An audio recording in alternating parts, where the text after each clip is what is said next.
In this action photo of Travis Brown, one of the best mountain bikers in the world, I wanted to capture some energy. I wanted the image to be vibrant and alive. And while I like the effect here because I was using a slow shutter speed and panning, I want more color.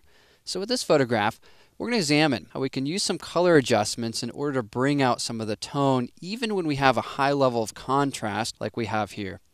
Well, for starters, we're going to go ahead and click on the adjustment layer icon, which allows us to increase the vibrance amount.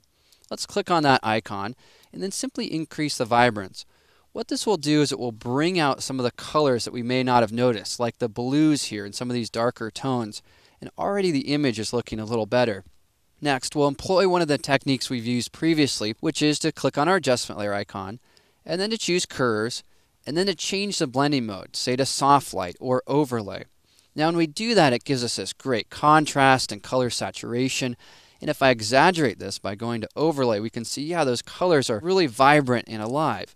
Yeah, there's an issue, right? The image has become too dense. The blacks are too black. They become mucked up.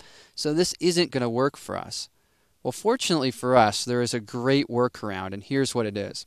What you can do is apply a particular blending mode, say overlay or soft light for that matter, and then merge everything to the topmost layer. To do that, we can use a shortcut. On a Mac, it's Shift, Option, Command E. On Windows, Shift, Alt, Control E. So now here, if we turn off these underlying layers, we don't necessarily need those because all of these adjustments are merged to the top. Let's name this layer Merged. Well, here at this juncture, what we have is the ability to apply another blending mode. And one of the blending modes we might want to try is Color. If we go down to color, what this is going to do is use these vibrant colors that we created with this blending mode down here, but we now have lost that contrast. Here's our before, and then now our after. And if I zoom in a little bit, perhaps you can see this even better on the helmet, the shirt, and the background. Here's before, and then after. If we want a bit more, we'll click on that vibrance control there, and we can even add a little bit more interesting color. And the great thing about this is that what we did, without really knowing it, is we applied two blending modes together. Our first blending mode was soft light. We then merged to top, which essentially then removes any blending modes. Next, we use this color blending mode to push this even further.